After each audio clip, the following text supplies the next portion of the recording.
It was supposed to be the start of something special. A young quarterback with a legendary last name. A kid who grew up with cameras in his face, pressure on his shoulders, and greatness in his blood. Shedeur Sanders wasn't just entering the NFL. He was walking into the league with the confidence of someone who had already tasted success, already handled the spotlight, already lived through the weight of expectation. But instead of a warm welcome or even a fair shot, what he got was something else entirely. Set up, shut down, shoved aside. And now, fans are stunned. Analysts are furious. And the football world? It's waking up to the reality that Shedeur Sanders, despite doing everything right, was never given a true opportunity to prove himself. Let's start with the facts, because the receipts are loud. If you're into the real story and all the messy twists they don't show on highlight reels, go ahead and subscribe. And if you're sticking around to see how this Browns QB chaos plays out, you should definitely be subscribed.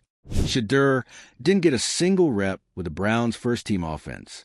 Not one, not during camp, not during games. He was thrown out behind third and fourth-string linemen, told to go compete, and then pulled the moment things got messy. He had to navigate broken pockets, sluggish routes, and teammates who were waived less than 24 hours after he played with them. And somehow, people expected him to thrive in that chaos. It was like watching someone try to win a race with their shoelaces tied together. And the worst part? He never complained. He took every hit. He answered every question. He stood in front of the cameras and took full responsibility for what happened on that field. No excuses. No blame shifting. Just a young man owning it like a pro, saying, "That's on me. I'll be better." And that's the part that really cuts deep. Because while Shedeur Sanders was showing accountability, the Browns were showing nothing but avoidance. Head coach Kevin Stefanski got up there after the game and brushed it all off. He didn't acknowledge the roster disparity, didn't talk about the lack of protection, didn't admit the obvious, that the situation Shedeur was placed in would have made any young quarterback struggle. Instead, he defaulted to a cold, tired line. We're just evaluating everyone. Evaluating what exactly? Because if the plan was to evaluate Shedeur Sanders fairly, why wasn't he given even one rep with players who might actually be on the roster come week one? Why was he surrounded by guys the Browns clearly had no long-term interest in keeping? And why? After asking to stay in the game and lead a 2-minute drill, was he pulled and replaced by a quarterback who was cut days later? That's not evaluation. That's elimination. And it's why people like Stephen A. Smith are calling this what it is, a disgrace. He didn't mince words. He said Shedeur was being mishandled, and that there's no excuse for a head coach to treat a high-potential rookie like an afterthought. He wasn't alone. Garrett Bush laid out the facts with surgical precision, breaking down how the Browns' offensive line rotation set Shedeur up to fail, how the lack of structure around him made success almost impossible. And then you have Skip Bayless, who called it a pattern with Kevin Stefanski, a pattern of minimizing quarterbacks he can't control. A pattern of icing out players who challenge the hierarchy. A pattern that, if you look closely, is not just troubling, it's damning, because this goes beyond Shedeur. This is about how the NFL handles players who don't fit the mold, who come in with their own platform, their own power, their own narrative.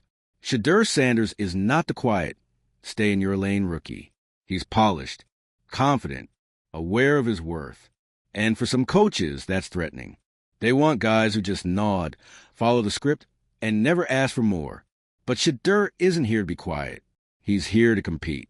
And what does it say about the system when a young man like that gets punished for it? Let's be real. If Shedeur's last name wasn't Sanders, and if he didn't have 1 million followers, and if his father weren't Dion, would he be treated differently? Would the coach have taken a second look before sending him out with backup of the backup lineman and expecting miracles? Because when you strip away all the headlines, all the hype, all the discourse, the story becomes incredibly simple. A young quarterback who stayed late after practice, who studied the playbook, who kept his mouth shut and his head down, was given nothing, and then criticized for not doing everything. And that's why fans are in shock. Because it's not just unfair. It's insane. It's insane that a player like Shedeur, who has handled himself with professionalism, humility, and drive, is being treated like a throwaway. It's insane that the same coach who made headlines praising equal competition is now refusing to give equal opportunities. It's insane that the Browns, a team desperate for quarterback depth, are treating a QB with Shedeur's skill set like he's some undrafted camp arm. The football world is waking up to the truth. This isn't about performance. It's about perception. It's about control. It's about keeping players in a box. And Shedeur Sanders has never fit in a box. He's a new breed of athlete, smart, brand-aware, socially engaged, and unapologetically himself. And if the NFL can't handle that, then maybe it's not Shedeur who needs a change. Maybe it's the league, because at the heart of this mess is a very real, very uncomfortable question. Is the NFL ready for the next generation of players? The ones who know their worth. The ones who bring more than just talent. They bring identity, influence, power. Right now, the answer looks like a resounding no. And that's what makes this moment so pivotal. Because this isn't just about Shedeur's preseason stats. It's about what his treatment says to every young athlete coming up behind him. To every kid who's watching this story unfold and thinking, if they can do that to Shedeur, what chance do I have? That's why people are calling this bigger than football. Because it is. This is about gatekeeping. This is about bias. This is about a league that still doesn't know how to handle a quarterback who speaks with confidence and plays with flair. And instead of rising to the challenge, instead of evolving, instead of embracing change, the system closes the door. But here's the thing about Shedeur Sanders. He doesn't need the door to be open. He'll build his own. And when he does, when he finds the right situation, the right team, the right coach who believes in him, everyone who doubted him, sidelined him, or tried to clip his wings before he could fly, they'll have to watch him soar. So to the fans who are shocked, outraged, and heartbroken by how this has played out, you're not overreacting. You're just ahead of the curve. Because the people trying to write Shedeur Sanders off, they're going to be the same ones asking for an autograph when he proves them all wrong. And that day, it's coming, sooner than they think. The moment Shedeur Sanders stepped onto an NFL field, the conversation changed. He wasn't just another rookie quarterback trying to make a name for himself. He already had one. He brought the Sanders legacy, yes, but he also brought a modern sense of self-awareness, personal branding, and the type of media presence that makes NFL veterans uncomfortable. And now, after a preseason filled with questionable coaching decisions, misuse reps, and flat-out disrespect, fans are realizing the unspoken truth. Shedeur Sanders wasn't just mishandled. He was underestimated. Intentionally. Let's call it what it is. This wasn't some fluke, coaching misfire, or accidental oversight in rotation. This was a message sent from the top down that said, you might be good, but you're not going to leapfrog our system just because you got a last name and a camera crew. Problem is, Shedeur never asked for special treatment. He asked for equal treatment. And that's exactly what he didn't get. Instead, he got the bottom of the barrel. A third-string offensive line that couldn't protect a statue, let alone a developing quarterback with a target on his back. A wide receiver unit that was off-tempo, inconsistent, and in some cases, unfamiliar with the actual playbook. And most notably, he got a head coach who seemed more interested in keeping the narrative tightly controlled than letting a young quarterback cook. Fans saw through it, fast, and they weren't the only ones. Former players, analysts, and insiders all started connecting the dots. Stephen A. Smith laid it out clearly. How do you evaluate a quarterback when you haven't even put him in a position to be evaluated fairly? Garrett Bush echoed it, detailing how Shedeur's offensive line was gutted right after the game, a glaring sign that the team knew the personnel around him was inadequate, and yet still sent him out to run the offense like it was a fair shot. Spoiler alert, it wasn't. That wasn't a game plan. That was an ambush.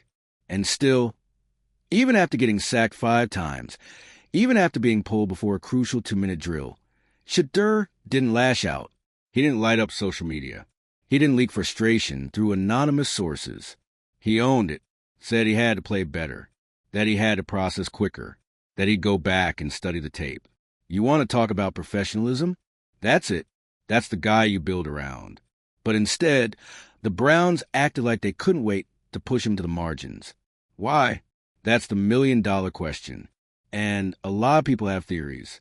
Some say Kevin Stefanski sees Shedeur as a distraction, too high profile, too connected to Dion, too much attention for a fifth-round rookie. Others say it's about ego. Stefanski doesn't want someone else's golden boy overshadowing his system, his choices, his vision. After all, Shedeur wasn't his guy. He was a front office pick, maybe even a we can't pass up the marketing potential kind of draft choice. And instead of seeing that as an asset, Stefanski seems to have seen it as a threat. But here's where that strategy blows up in real time. Because now you've got a fractured locker room, a confused fan base, and a national media cycle that's putting Cleveland under microscope, not for football, but for football politics. That's not a good look for a franchise that's spent decades trying to claw its way out of relevance. Let's just lay it bare. If Shedeur Sanders had been treated with fairness from day one, this entire conversation would be different. Even if he struggled, fans would have been patient. Media would have said, he's learning. Let's see where this goes. But what people saw instead was a narrative being built around him, not with him. One where the coaching staff clearly wasn't invested. One where his mistakes were amplified while his context was ignored. And let's not forget, the NFL is built on perception. Narratives move faster than stat sheets. Once the perception sets in that a team has mishandled a player, it's nearly impossible to shake. Just ask the Jets with Zach Wilson. Ask the Bears with Justin Fields. Now ask the Browns what they think the Shedeur situation is becoming. Because, trust me, it's not going away. Every preseason snap, every quote, every roster decision will be analyzed through this lens. Did the Browns ever actually believe in Shedeur Sanders? And right now, the answer looks like a resounding no. Which brings us to a crossroads. The Browns can pretend this never happened. Keep Shedeur buried on the depth chart. Hope the media cycle turns its attention elsewhere. Or they can own it, fix it, admit that mistakes were made, that he deserves another real opportunity, that the narrative was unfairly written before the kid had a chance to hold the pen. But let's be honest, that level of humility is rare in NFL front offices. What's more likely? Shedeur either gets traded, cut, or continues to rot behind quarterbacks with less upside, simply because it's the easier option. But you can't bury talent forever. And Shedeur's game speaks volumes. His poise, his timing, his ability to read defenses, even under pressure, are all real. He's not just hype. He's a quarterback with serious upside who's being treated like a problem instead of a project. And the worst part is, the Browns aren't just hurting Shedeur. They're hurting themselves. They could have developed him, built a pipeline, created a backup plan with actual potential. But instead, they've created another headline they can't control.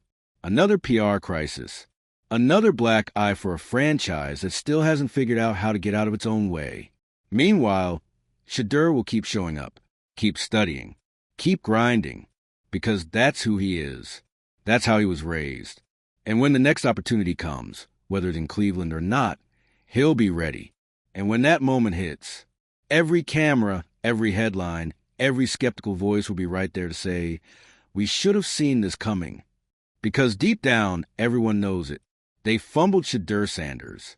And not just because they didn't start him, not just because they didn't give him reps, but because they never gave him a chance. And now the entire NFL world is watching to see who owns up, who steps up, who tells the truth about what happened in Cleveland. Because this wasn't just a preseason storyline. This is a lesson, a warning, a wake-up call, and the clock is ticking. At this point, calling it mishandling almost feels too polite. What the Cleveland Browns did, or more importantly, didn't do, with Shedeur Sanders wasn't some small misstep in rookie development. It was a full-on derailment. Not because Shedeur didn't deserve the shot, not because he didn't show promise, but because somewhere in the machine that is the Browns front office and coaching staff, someone made a decision that this kid, the one with the Sanders name and the spotlight glued to him, was going to be treated differently, and not in a good way. From the moment Shedeur put on a Browns jersey, it felt like there was a silent war being waged, not a loud public battle with press conferences and dramatic shouting matches. No, this was quieter, smarter, almost surgical. Because what better way to erase someone than to make it look like they just weren't good enough? You don't have to come out and say, we're not taking him seriously. You just bury him in the rotation. You surround him with linemen who couldn't block a folding chair. You give him one series, then pull him for a quarterback you cut the next day. And when people ask questions, you lean on that tired, always convenient phrase, we're just evaluating everybody. Okay, sure, but let's not pretend everyone's being evaluated the same way. Let's not pretend that Joe Flacco or Dylan Gabriel were thrown out there with four-stringers and told to impress the world in 6 snaps. Let's not act like they had to prove their entire NFL worth in one broken drive while running for their lives, because we all know that's not true. They were given structure, support, the benefit of the doubt. Shedeur, he got chaos. And the moment things didn't go perfectly, which again, how could they have, he was quietly shelved, and the narrative began. Shedeur might not be ready. Shedeur didn't look sharp. Shedeur's numbers don't impress. Funny how everyone wants to talk about the numbers, but no one wants to talk about the setup. Let's be real. This was never about talent. It was about tone, about power, about control. Because Shedeur represents more than just a quarterback prospect. He represents a new generation of players, media literate, brand savvy, and confident enough to not play by the old rules. He didn't come in bowing his head. He came in saying, let's go. And that scared some people. Maybe it scared Stefanski. Maybe it rubbed the wrong people in the front office the wrong way. But the response wasn't, let's see what he can do. It was, let's keep him in check. Let's minimize his spotlight. Let's test his patience. Let's remind him, we're in charge here. But here's the problem. You can't suppress energy like this forever. You can't bench charisma. You can't ignore work ethic. And you definitely can't fake being unbothered when an entire league sees what's happening and starts whispering behind closed doors. Because let's not pretend like this is staying inside Cleveland. Other teams are watching. Other GMs are taking notes. They're seeing a rookie QB with franchise potential being misused and undervalued. And you better believe the phone calls are already being drafted. Because if Shedeur becomes available, whether by trade or waiver, someone is going to give him the opportunity Cleveland wouldn't. And when he thrives, the Browns will have to answer for it. They'll have to explain why they pass on a player with leadership, poise, and the kind of marketability teams dream about. They'll have to explain why they chose control over development. And they'll have to live with the fact that they let ego get in the way of vision. Meanwhile, Shedeur is doing exactly what he was raised to do. Keep grinding. Stay composed. Use the criticism as fuel. Because if there's one thing you learn growing up in the Sanders household, it's how to deal with pressure. How to walk through fire and come out cleaner than before. This preseason saga might have rattled other rookies. But not Shedeur. He's been built for this. The media, the doubters, the unnecessary drama. This is just another chapter, another test. And yeah, it stings, because let's not act like it doesn't. Being told, in so many words, we don't see it in you hurts, especially when you've done everything right. But Shedeur's not folding. He's recalibrating. And while the Browns scramble to justify their decisions and keep the PR fallout from getting worse, Shedeur's going to keep doing the one thing they clearly underestimated, proving people wrong. That's the arc no one's prepared for. Because this story, it's not over, not even close. There's going to come a moment, whether it's this season or next, where Shedeur gets another chance. Maybe it's an injury. Maybe it's a team that needs a fresh start.